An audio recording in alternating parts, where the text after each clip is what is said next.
बिस्मिल्लाहिर्रहमानिर्रहीम। मेरा नाम चौधरी मोहम्मद सफदर है और एग्री लीड्स के नाम से पिछले कोई 20-22 साल से काम कर रहा हूँ। मैं एक प्रैक्टिकल स्ट्रॉबेरी का फार्मर भी हूँ साथ में, और मैं स्ट्रॉबेरी की काश्त 2004 से मुसलसल कर रहा हूँ। इसके साथ साथ कई सालों से स्ट्रॉबेरी की कंसल्टेंसी सर्विसेज, उसकी पनीरी की दस्तयाबी और इसके मतलब बीमारियों के मतलब, इसके खाद बीज के मतलब काफ़ी सारे लोगों से रब्ता भी रहता है, उनसे मुलाकात भी होती है और फील्ड में भी निकलते रहते हैं।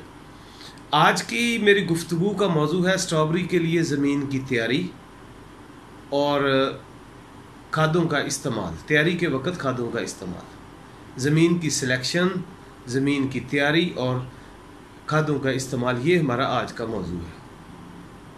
सबसे पहले हम ज़मीन का इंतखाब करेंगे कि हमने अपनी स्ट्रॉबेरी की फसल किस ज़मीन में काश्त करनी है। ज़मीन ज़रखेज़ हो, सेहतमंद हो, कलराठी और शोरज़दा ज़मीनों से हमें परहेज़ करना चाहिए। उस ज़मीन में स्ट्रॉबेरी नहीं होती। कलराठी ज़मीन में स्ट्रॉबेरी की काश्त बिल्कुल नहीं करनी चाहिए। शोरज़दा और कलराठी ज़मीनों में स्ट्रॉबेरी की काश्त नहीं करनी चाहिए।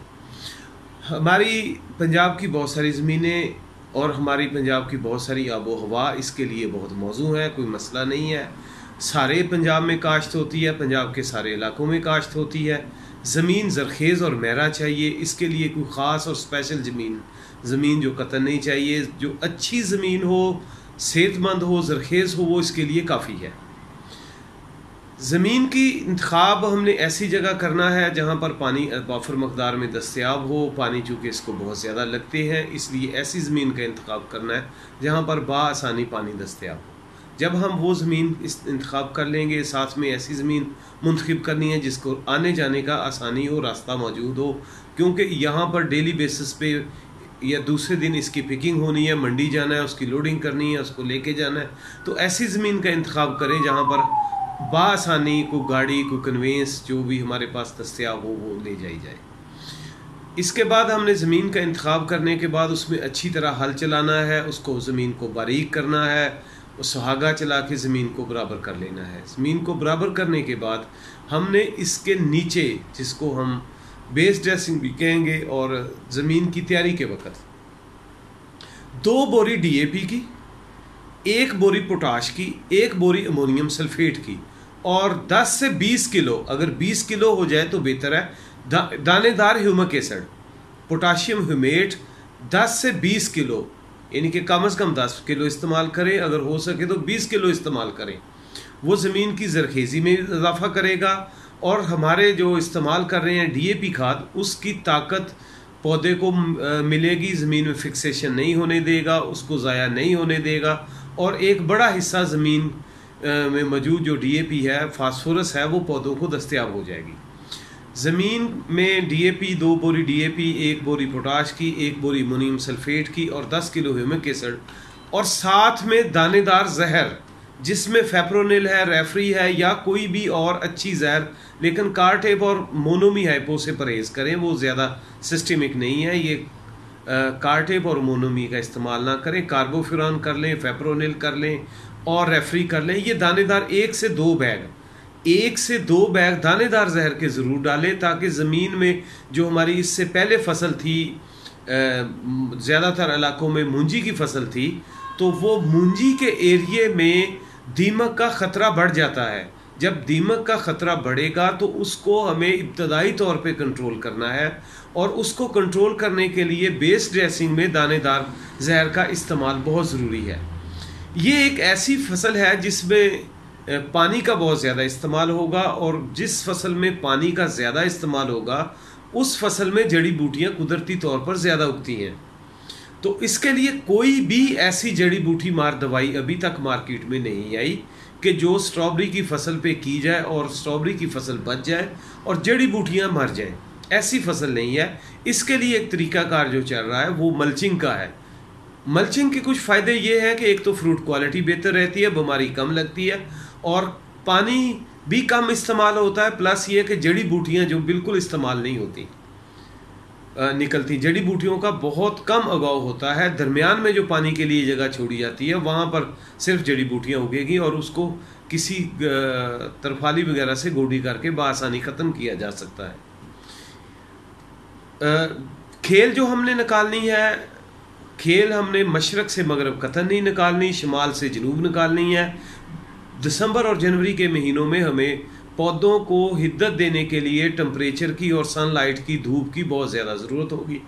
अगर हम मशरक़ से मगरब की तरफ खेलियाँ निकालेंगे तो पौधे को एक तरफ से धूप मिलेगी और पीछे वाली साइड जो धूप है, चूँकि उन दिनों में सूरज की डायरेक्शन एक ख़ास हद में होती है, तो वो दो तरफ धूप नहीं लगेगी। अगर हम शुमाल से जनूब की तरफ निकालेंगे तो सुबह के टाइम एक साइड और मगरब शाम दोपहर के बाद दूसरी साइड पे धूप लगेगी और हमारे पौधों की ग्रोथ रुकेगी नहीं, मुतासर नहीं होगी, एक जैसी फसल होगी हमारी।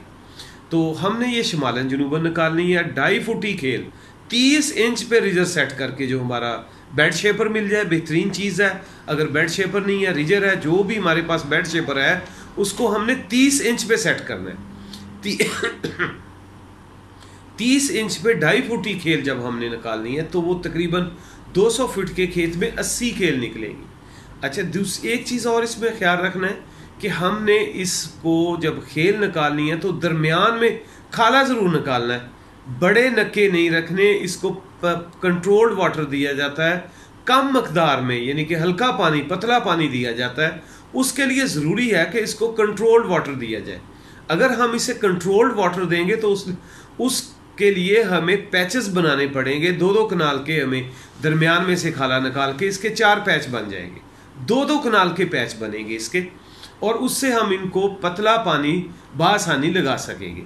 खेल हमने मशरक़ से मगरब नहीं निकालनी, शुमाल से जनूब निकालनी है, और उसमें दरमियान में खाला ज़रूर निकालना है। अब खेल तैयार होने के बाद हमने इस पे मल्चिंग शीट डालनी है, काला शॉपर जिसे कहते हैं, ब्लैक कलर का। वो 1 गेज का या 10 माइक्रोन का जो है वो मार्केट में 250-60 रुपए में दस्तयाब है। 250-60 रुपए किलो के हिसाब से, कोई 15-18 किलो 20 किलो के करीब। ये गेज पे डिपेंड करता है, कोई 2-4 किलो वज़न बढ़ सकता है या कम हो सकता है। वो हमने कोशिश करनी है जितना ज़्यादा गहरा ब्लैक हमें मिल सके शॉपर, जितना अच्छा गहरा ब्लैक हमें शॉपर मिलेगा उतनी हमारी जड़ी बूटियाँ कम उगेंगी, कम जड़ी बूटियाँ निकलेंगी। हमने अब शॉपर मल्चिंग शीट डालनी है। मल्चिंग शीट जब हम डाल लेंगे इसको तो उस पर फिर सुराख निकलने का अमल होगा। सुराख जो है हमने 30 इंच जो हमारा है 30 इंच वाला शॉपर शीट, उस पर हमने 36 इंच वाला बेड जो हमारा 30 इंच का है उस पर हमने 36 इंच वाला 3 फुट वाला शॉपर इस्तेमाल करना है।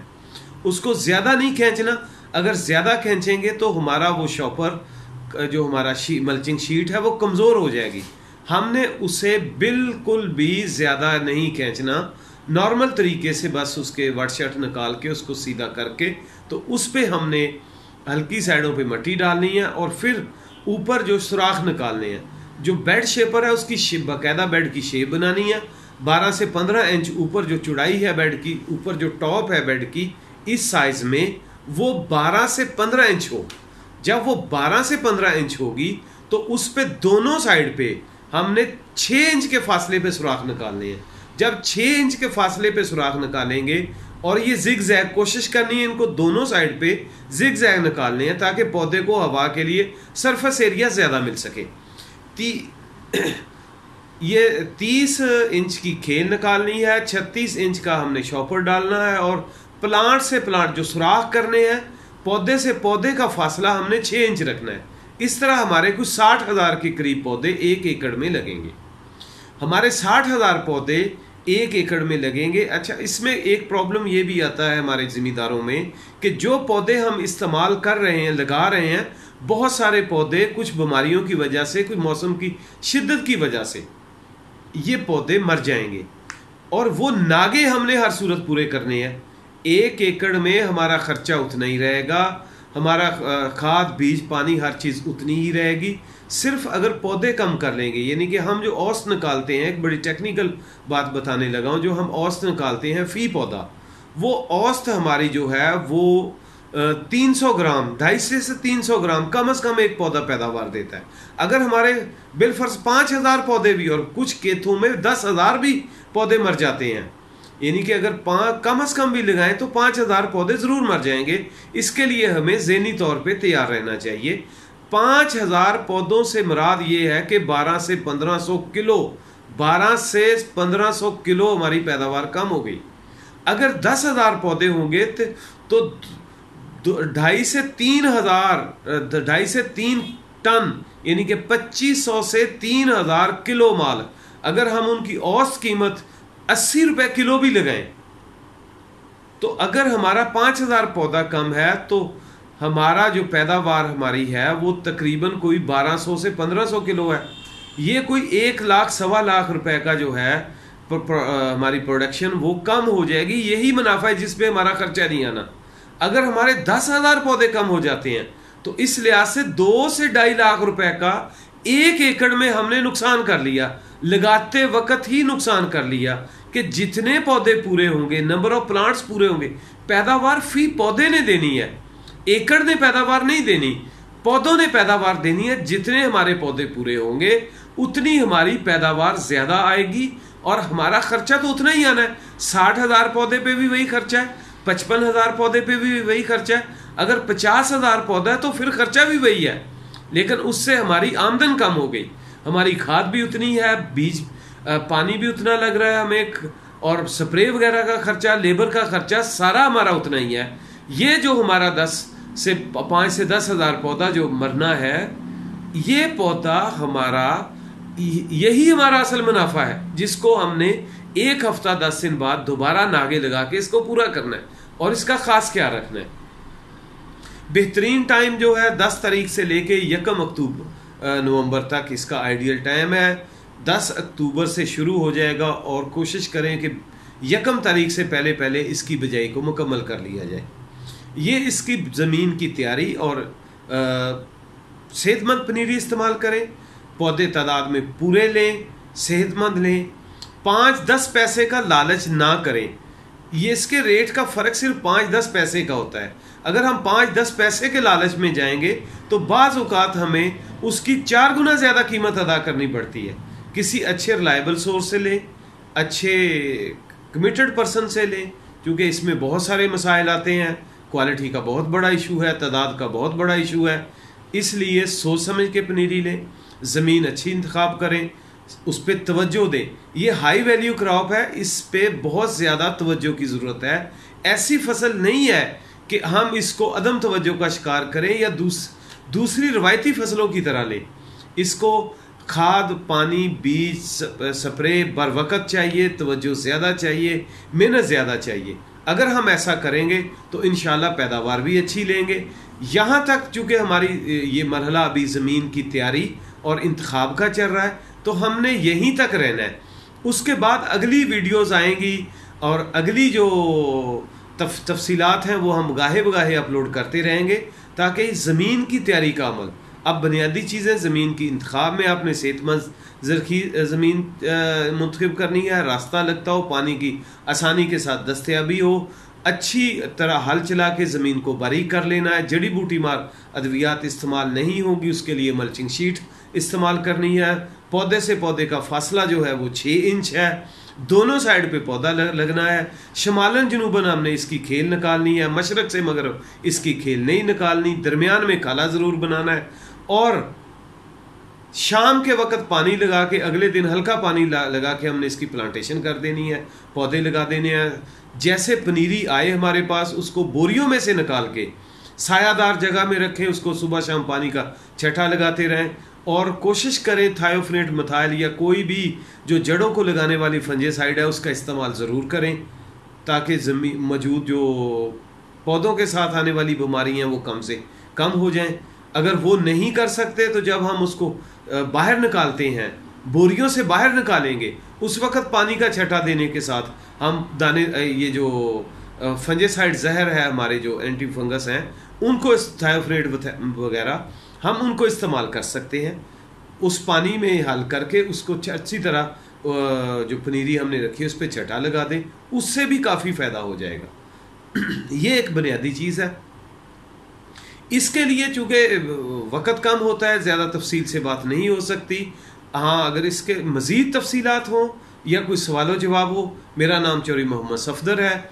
नंबर मेरा नोट कर लें 0341 65 38 555 0341 65 3855। ये मेरा व्हाट्सएप पे भी नंबर है, मेरा टेलीफोन मोबाइल नंबर है। 24 घंटे में आपकी खिदमत के लिए हाजिर हूँ। जैसे जिस भाई को जिस भी तफसील की ज़रूरत हो, किसी किस्म की तो कोई रहनुमाई की ज़रूरत हो, तो बिला झिझक मुझे जब मर्ज़ी कॉल करें, मैं हाज़िर हूँ। जो हो सकेगा, जितनी रहनुमाई होगी हम ज़रूर करेंगे। अस्सलाम वालेकुम।